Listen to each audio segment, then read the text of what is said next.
ഒരു മനുഷ്യൻ്റെ മാനസിക ആരോഗ്യത്തിനെ ഏറ്റവും കൂടുതൽ സ്വാധീനിക്കുന്ന ഘടകം എന്താണ് എന്ന് ചോദിച്ചു കഴിഞ്ഞാൽ അതിന് ഒറ്റ വാക്കിൽ ഉത്തരം പറയാൻ പറ്റുക ചൈൽഡ്ഹുഡ് എന്നാണ്, ബാല്യം. കാരണം ഒരാളുടെ ജീവിതം മൊത്തം എഴുതപ്പെടുന്നത്, അതിൻ്റെ അടിത്തറ ഇടുന്നത് ബാല്യത്തിലാണ്.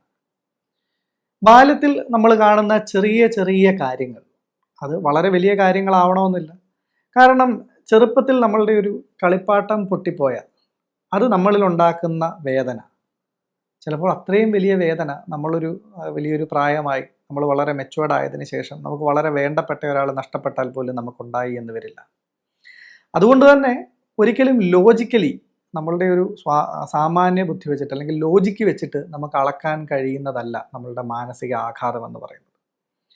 അതുകൊണ്ട് തന്നെ നമുക്ക് പറയാൻ സാധിക്കും ഏതൊരു തരം മാനസിക പ്രശ്നങ്ങളുടെയും തുടക്കം ചൈൽഡ്ഹുഡിൽ നിന്നാണ്. എല്ലാ മാനസിക പ്രശ്നങ്ങളെയും നമുക്ക് കാണാൻ കഴിയുന്നത് ഒരു വികലമായിട്ടുള്ള ഒരു കാഴ്ചയായിട്ടാണ്. അതായത് നമ്മൾ കണ്ണിലൂടെ ഒരു കാഴ്ചയെ കാണുന്നു. കണ്ണിലൂടെ കാണുന്ന കാഴ്ച അത് ഓരോരുത്തരിലും വിഭിന്നമാണ്. ഞാൻ കാണുന്ന കാഴ്ചയാവണമെന്നില്ല മറ്റൊരാൾ കാണുന്നത്. അതെങ്ങനെയാണ് വിഭിന്നമാവുന്നത്? നമ്മളുടെ ഈ ക്യാമറയിലൊക്കെ നമ്മൾ ഫിൽറ്ററുകൾ ഇടും അല്ലേ? ഫിൽറ്ററുകൾ ഇടുന്നതിനനുസരിച്ച് ആ ക്യാമറ ക്യാപ്ചർ ചെയ്യുന്ന ഇമേജിൻ്റെ ക്വാളിറ്റിയും ക്ലാരിറ്റിയും അതിൻ്റെ കളർ ടിഞ്ചും ഒക്കെ മാറും. ഇതേപോലെ തന്നെ നമ്മളുടെ മനസ്സിൽ ബാല്യത്തിൽ തൊട്ട് നമ്മൾ അനുഭവിക്കുന്ന പല ട്രോമകളും നമ്മളുടെ മനസ്സിലൊരു ഫിൽറ്ററായിട്ടാണ് ബാധിക്കപ്പെടുന്നത്. അപ്പോൾ മനസ്സിലൊരു ഫിൽറ്റർ ബാധിച്ചു കഴിഞ്ഞാൽ എന്ത് സംഭവിക്കും? നമ്മൾ ഇന്ദ്രിയങ്ങൾ കൊണ്ട് നമ്മുടെ ചുറ്റുമുള്ള കാഴ്ചകളെ നമ്മൾ കാണുന്നു. ആ കാണുന്ന കാഴ്ചകൾ നമ്മളുടെ മനസ്സിലൂടെ പ്രോസസ്സ് ചെയ്തിട്ടാണ് നമ്മളുടെ ബുദ്ധിയിലേക്ക് എത്തുന്നത്. അപ്പോൾ മനസ്സിൽ ഇത്തരത്തിലുള്ള ഒരു വികാരങ്ങളുടെ ഒരു ഫിൽറ്റർ കിടപ്പുണ്ടെങ്കിൽ എന്ത് സംഭവിക്കും? നമ്മൾ കാണുന്ന കാഴ്ച വളരെ സന്തോഷമുള്ളതായിരിക്കും, അല്ലെങ്കിൽ സമാധാനമുള്ളതായിരിക്കും. പക്ഷെ നമ്മൾ അനുഭവിച്ച ഒരു വിഷമമാകുന്ന ഫിൽറ്ററിലൂടെ കടന്ന് ഇത് നമ്മളുടെ ബുദ്ധിയിലെത്തുമ്പോൾ നമ്മൾ സന്തോഷത്തോടെ കാണേണ്ട ആ കാഴ്ചയെ സന്തോഷത്തോടെ കാണാൻ കഴിയാതെ വളരെ വിഷമത്തോടെ കാണേണ്ടുന്ന ഒരു മാനസികാവസ്ഥയിലേക്ക് നമ്മൾ എത്തും. ശരിക്കും പറഞ്ഞാൽ അവിടെ കാഴ്ചയല്ല പ്രശ്നം, നമ്മളുടെ പെർസെപ്ഷനാണ്. അപ്പോൾ ഇത്തരത്തിൽ നമ്മളുടെ ഒരു തെറ്റായ പെർസെപ്ഷനിലൂടെ നമ്മൾ നിരന്തരം കാര്യങ്ങളെ കണ്ടുകൊണ്ടിരിക്കുമ്പോൾ ഇത് മനസ്സിൽ പുതിയ പുതിയ ട്രോമകൾ ക്രിയേറ്റ് ചെയ്യുകയാണ് ചെയ്യുന്നത്. അതല്ലെങ്കിൽ നമ്മളുടെ ഉണ്ടായ ആ ട്രോമയുടെ മുകളിൽ കൂടുതൽ കൂടുതൽ ലെയറുകൾ ക്രിയേറ്റ് ചെയ്യുകയാണ് ചെയ്യുന്നത്. ഇത്തരത്തിൽ മൾട്ടിപ്പിൾ ലെയറുകൾ ക്രിയേറ്റ് ചെയ്ത് ഒരു പോയിന്റ് എത്തുമ്പോൾ അവനവന് സഹിക്കാൻ പറ്റാത്ത അല്ലെങ്കിൽ സ്വയം ഹാൻഡിൽ ചെയ്യാൻ കഴിയാത്ത ഒരവസ്ഥയിൽ എത്തുമ്പോൾ മാത്രമാണ് ഒരാൾ ഒരു മാനസികമായിട്ടുള്ള ഒരു പ്രശ്നം ഞാൻ അനുഭവിക്കുന്നു എന്ന് സ്വയം അഡ്രസ്സ് ചെയ്യുന്നത് തന്നെ. പിന്നെ നമ്മൾ നേരത്തെ പറഞ്ഞു കൊച്ചിലേ തൊട്ടുണ്ടാകുന്നതാണ് മിക്കവാറും ഉള്ള പ്രശ്നങ്ങളെന്ന് പറഞ്ഞു.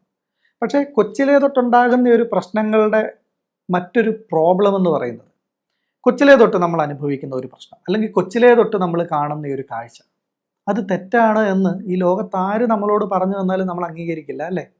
കാരണം നമ്മൾ ഓർമ്മ വെച്ച കാലം തൊട്ട് നമ്മൾ കാര്യങ്ങളെ കാണാനും മനസ്സിലാക്കാനും തുടങ്ങിയ കാലം തൊട്ട് നമ്മളുടെ മനസ്സിൽ ഒരു ചെറിയ ഭയമോ വിഷമമോ കടന്നുകൂടിയിട്ടുണ്ടെന്ന് കരുതുക. ഒരു ഭയം കടന്നുകൂടിയിട്ടുണ്ടെന്ന് കരുതുക. നമ്മൾ ഓർമ്മ വെച്ച കാലം തൊട്ട് ഈ ഭയത്തിലൂടെയാണ് നമ്മൾ കാര്യങ്ങളെ കാണുന്നത്. അപ്പോൾ ഈ ഭയമില്ലാതെ ഇതിനപ്പുറം ഒരു സന്തോഷമുണ്ട് അല്ലെങ്കിൽ ഇതിനപ്പുറം ഒരു സമാധാനമുണ്ട് എന്ന് അയാൾ അറിഞ്ഞിട്ടില്ല, അയാൾ അനുഭവിച്ചിട്ടില്ല. അങ്ങനെ അറിഞ്ഞിട്ടും അനുഭവിച്ചിട്ടും ഇല്ലാത്തത് കൊണ്ട് തന്നെ അയാൾ ഒരിക്കലും അത് അംഗീകരിക്കുന്നുമില്ല. അപ്പോൾ നമ്മളുടെ കൂടെ നിൽക്കുന്ന ഒരാൾ നമ്മളോട് പറഞ്ഞു തരികയാണ്, നീ എന്തിനാണ് ഇങ്ങനെ ഭയക്കുന്നത്? നിനക്ക് ഭയത്തോടു കൂടി അല്ലാതെ സമാധാനത്തോടു കൂടി ആ കാഴ്ചയെ കണ്ടുകൂടെ എന്ന് ചോദിച്ചു കഴിഞ്ഞാൽ അയാൾ ഒരിക്കലും അംഗീകരിക്കില്ല. അയാൾ പറയും, ഞാനെന്ത് ഭയക്കുന്നു, ഞാൻ സ്വാഭാവികമായിട്ടല്ലേ കാര്യങ്ങൾ പറയുന്നത്, ഈ ഒരു സാഹചര്യത്തിൽ എനിക്ക് തോന്നുന്ന ഈ ഭയം വളരെ സ്വാഭാവികമല്ലേ, അല്ലെങ്കിൽ ഇതല്ലേ ശരി എന്ന് പറഞ്ഞ് അവർ തർക്കിക്കുക മാത്രമായിരിക്കും ചെയ്യുക. അതിനെ ഒരു ഉദാഹരണം പറഞ്ഞാൽ, നമ്മൾ സ്ഥിരമായിട്ട് ഒരാൾ മഞ്ഞക്കണ്ണട വെച്ചൊരു കാഴ്ച കാണുക. ഇയാൾ ഓർമ്മ വെച്ച കാലം തൊട്ട് ഇയാൾ ഈ മഞ്ഞക്കണ്ണടയിലൂടെയാണ് ഈ കാഴ്ചയെ കാണുന്നത്. അതുകൊണ്ട് തന്നെ അയാൾ എല്ലാ വെള്ള നിറങ്ങളും കാണുന്ന ഒരു ഇളം മഞ്ഞയായിട്ടാണ്. അപ്പോൾ സ്ഥിരമായിട്ട് ഇയാളുടെ കൂടെ നടക്കുന്ന ഇയാളുടെ ഒരു സുഹൃത്ത്, ഇയാൾക്കൊരു ദിവസം മനസ്സിലായി ഇയാൾ വെള്ള എന്ന് പറഞ്ഞ് ഐഡൻറ്റിഫൈ ചെയ്യുന്നത് ശരിക്കും വെള്ളയല്ല, ലൈറ്റ് മഞ്ഞയാണ്. കാരണം ഇയാളൊരു ഇളം മഞ്ഞയും വെള്ളയും വെള്ളയായിട്ട് തന്നെയാണ് പറയുന്നത്. അപ്പോൾ ഈ പുള്ളിക്ക് മനസ്സിലായി, കൂട്ടുകാരന് മനസ്സിലായി, ഇയാൾ വെള്ള എന്ന് പറയുന്നത് ശരിക്കും വെള്ളയല്ല മഞ്ഞയാണ് പറയുന്നത്. അപ്പോൾ ഇയാൾ പറഞ്ഞ് കൺവിൻസ് ചെയ്യാൻ ശ്രമിക്കുകയാണ്, അതേ സുഹൃത്തെ, നിങ്ങൾ ഈ പറയുന്ന വെള്ളയല്ല, അത് മഞ്ഞയാണ്. അയാൾ അംഗീകരിക്കുമോ? ഒരിക്കലും അംഗീകരിക്കില്ല.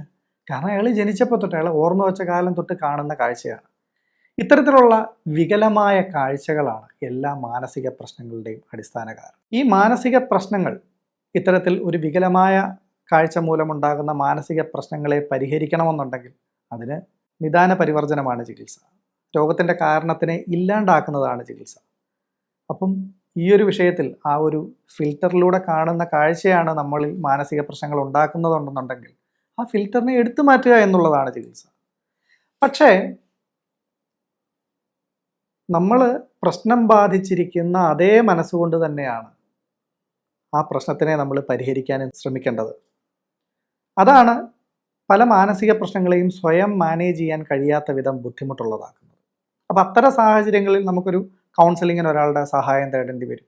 അപ്പോൾ കൗൺസിലിങ്ങിലൂടെയും വേറൊരാൾക്ക് ഇപ്പം പലപ്പോഴും കൗൺസിലിംഗ് ടെക്നിക്കുകളിലും കൗൺസിലേഴ്സും ഒക്കെ ചെയ്യുന്ന ഒരു തെറ്റ് എന്ന് പറഞ്ഞാൽ പോസിറ്റീവ് അഫർമേഷൻസ് ആണ്. പോസിറ്റീവ് അഫർമേഷൻസും കുറേ മോട്ടിവേഷൻസും ഒക്കെ കൊടുത്ത് ഈ പ്രശ്നത്തിനെ പരിഹരിക്കാൻ ശ്രമിക്കും. അത്തരത്തിൽ പരിഹരിക്കാൻ ശ്രമിക്കുമ്പോൾ അത് വെറും ഒരു ഷുഗർ കോട്ടിങ് മാത്രമാണ് ഉണ്ടാക്കുന്നത്. ചിലപ്പോൾ കുറച്ച് മണിക്കൂറുകളോ കുറച്ച് ദിവസങ്ങളോ ആ ഒരു മോട്ടിവേഷനിലേക്ക് മുന്നോട്ട് പോകാൻ പറ്റിയേക്കും. പക്ഷേ അത് നിലനിൽക്കില്ല.